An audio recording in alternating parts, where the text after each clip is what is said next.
Already very tired for a whole day to talk. It is something which a little bit new. It's about the title. It is a little bit strange when I say that it's going to be under civilization right to build civilization.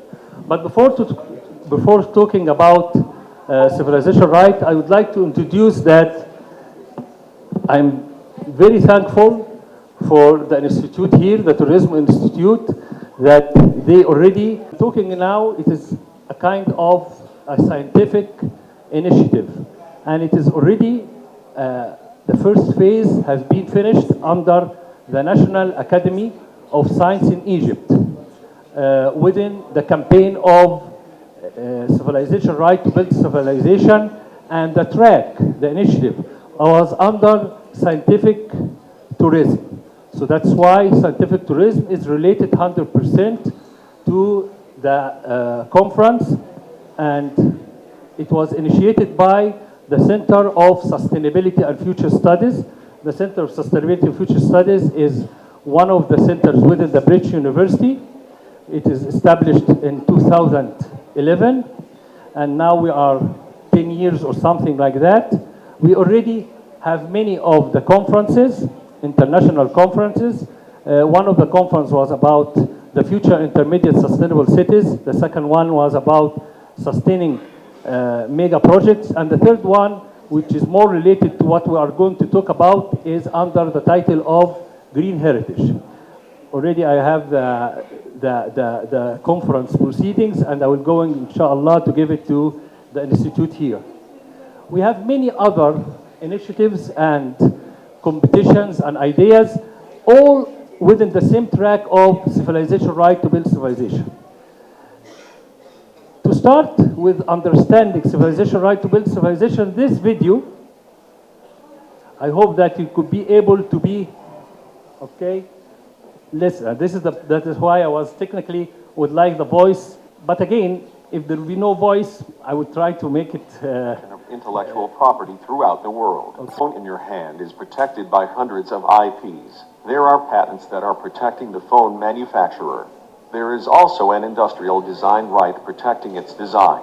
And all the apps you use and media you watch are protected by copyrights and trademarks. Intellectual property right does not only protect owners against unauthorized use, but it also generates income when used by others.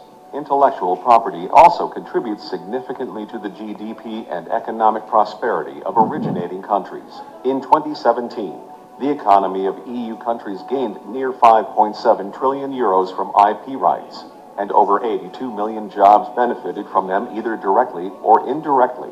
Same year, IP rights contributed about $6.6 trillion to the US economy, while benefiting over 48 million jobs.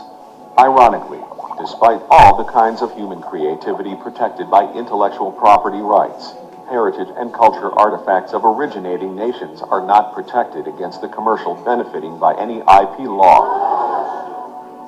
For example, Luxor, Las Vegas casino and resort generated over $60 million of revenue last year.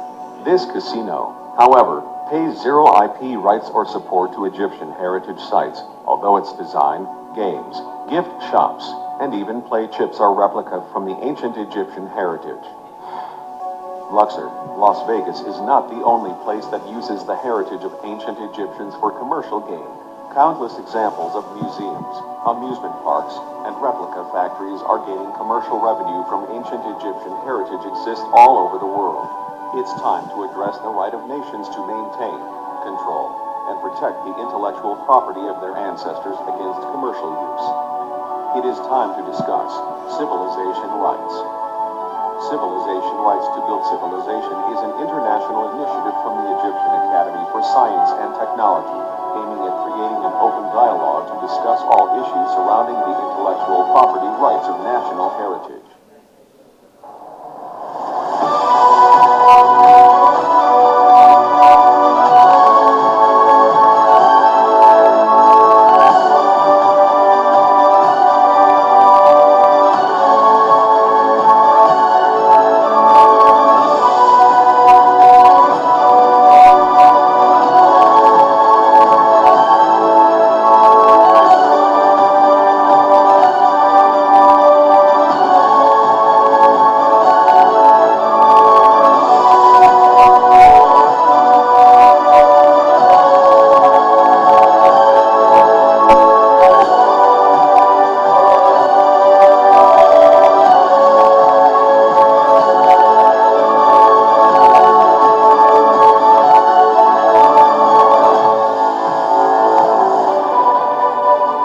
So civilization right is a new dialogue, but it is not about Luxor City, and we have colleagues from Luxor University now.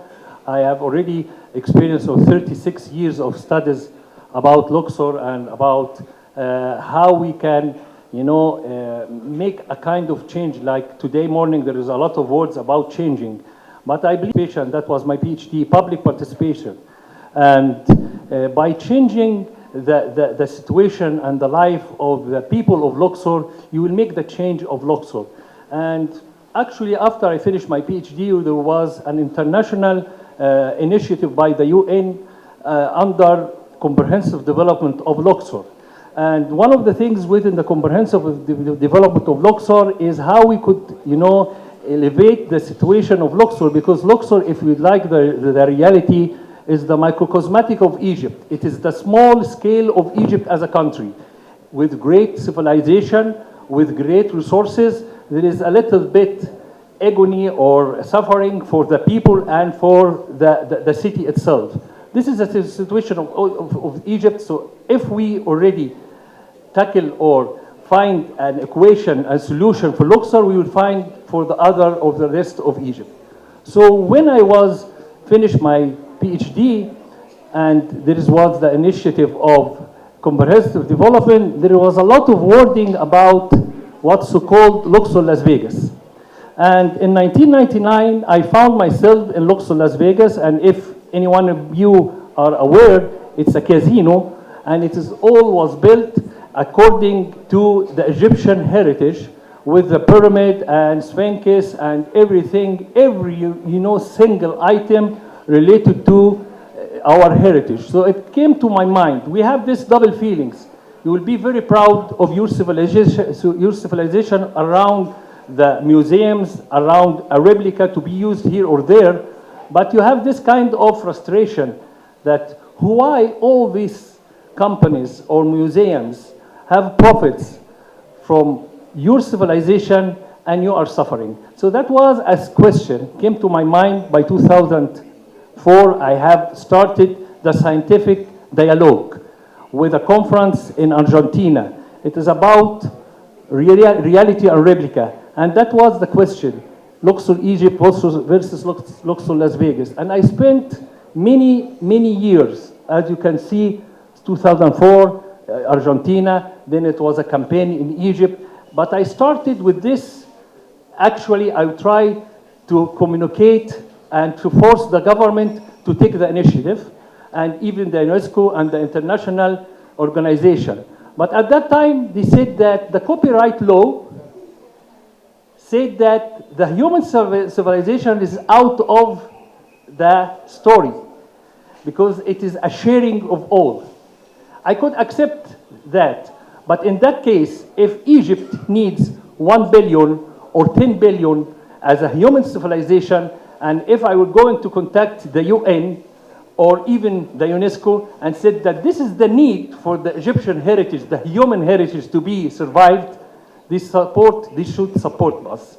But at that case, they're going to say, no, this is your problem, and this is your, heritage. So in that case, I have to look for the civilization right, for our rights. I started the initiative. Everybody asked me, is there any other countries have the similar, situation? I said, probably I found it something within the Greek law, the Mexico law, but again, civilization right is not existed yet. So I started a new word with a new meaning, with a new science, with a new initiative under the call of civilization right. And luckily, the Egyptian government, through the National Academy of Science, accepted to be a scientific research dialogue. And we already finished the first phase.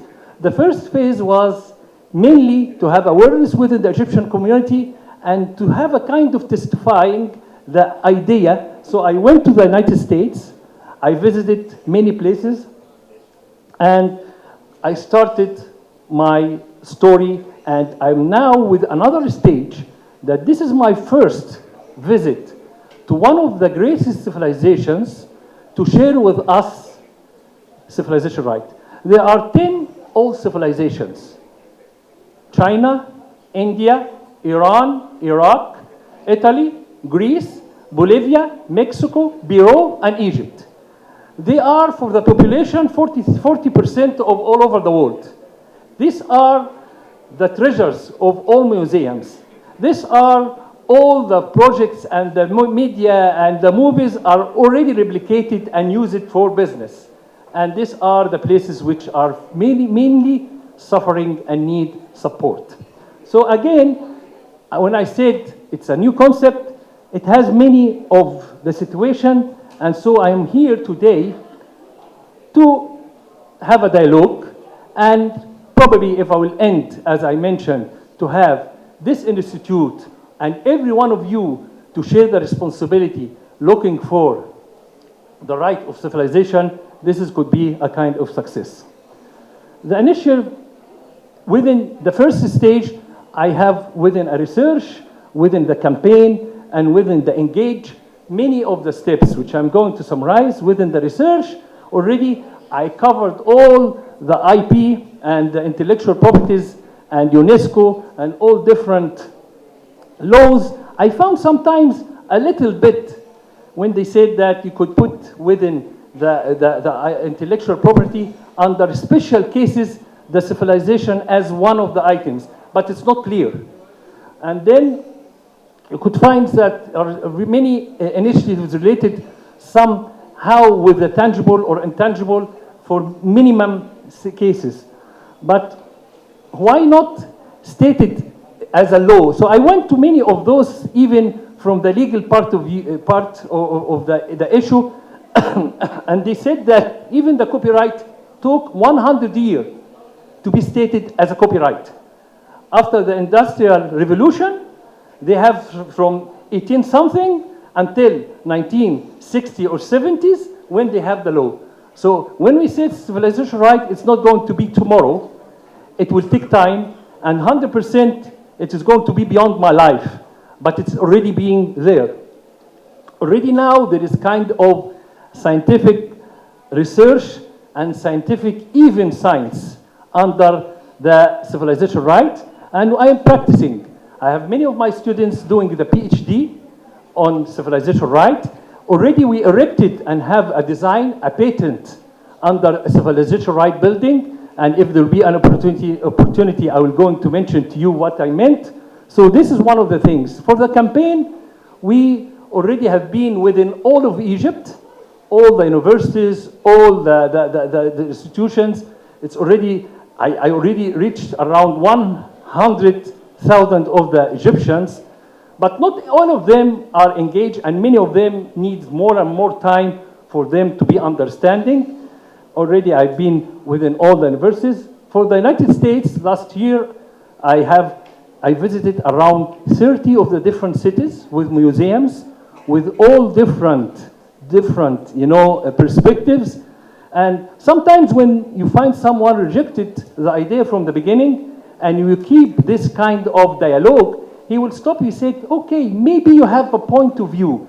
When he started to say that, maybe you have a point of view, that meant you started, okay, the dialogue, and not every time everyone will accept, but scientific research said that it's kind of challenge, so we challenge the issue.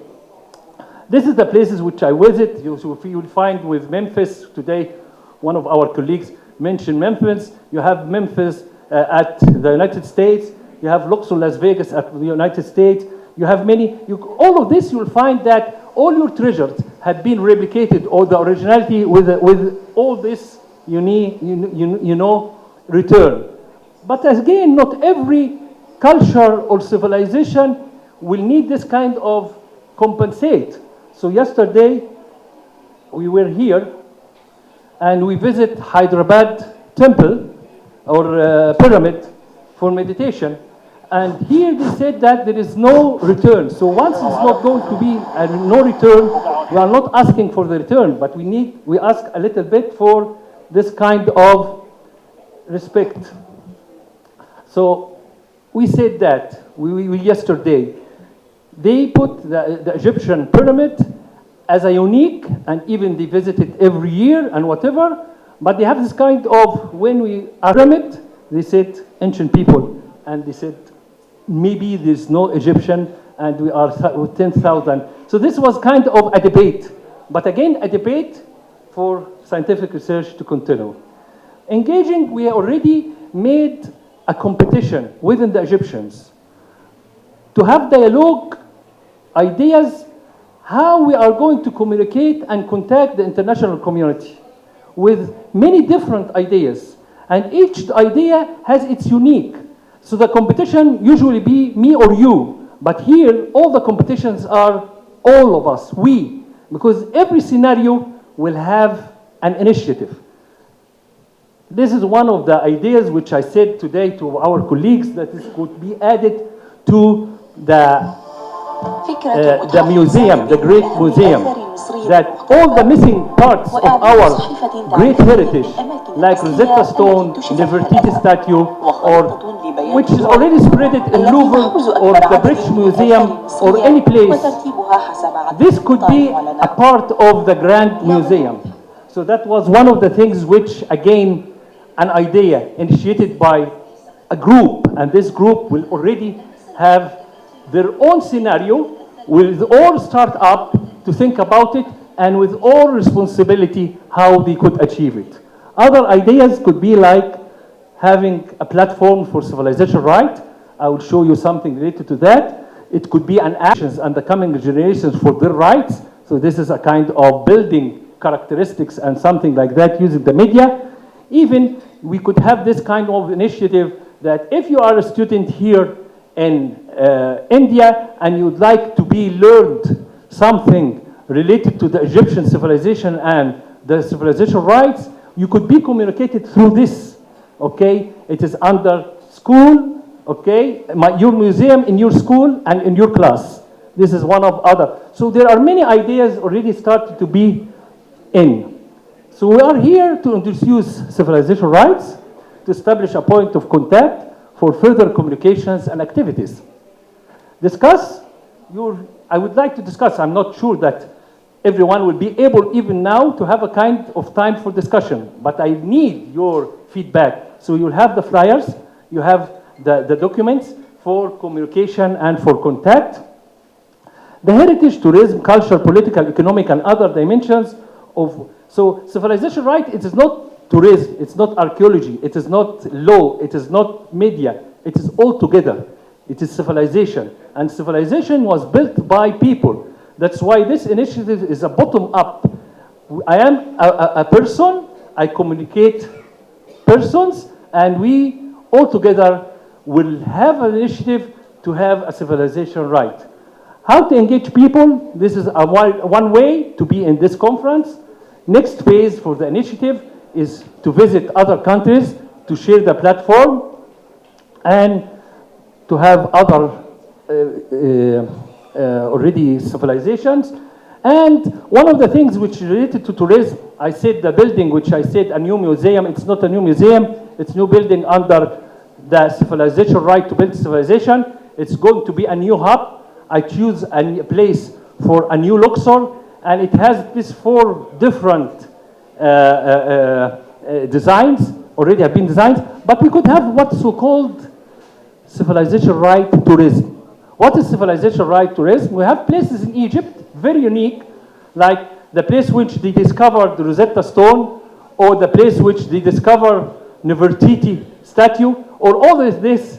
We could visit the places by the story of kidnapping or stolen our heritage and be contacted with the international, okay, museums, a virtual one. So this could be one of the things which we could do. And all of you now, I consider you ambassadors for civilization rights, and I hope that you are going to have ideas. One of the other things that next Saturday, I will be in London. I will be starting with the the Royal Academy of Engineering, what's called a Green Heritage Platform program. And this means that we would like to have, as the civilization is the man-mind sitting, we would like within the Green Heritage Platform to make a mechanism, to make something more than theoretically or just idea to be a practicality and to be business, to be a way of dialogue. So that was going to be how to connect, how to manage. So be next week, even I will going to approach the British Museum. I have no idea to what extent your heritage within the British Museum compensate you, but I think you have a rights and you have the right to ask for your rights within all the different international museums. Once they already have a profit from your civilization, the green heritage will have many of the parameters for the sustainability and for the green heritage and from the green tourism. All these issues, I'm sure that it's going to be today is just an initiative and a start for a long story for collaboration. Thank you for listening, and I hope that everyone, if you would like to be in touch, I will be here for the rest of the day. Thank you very much.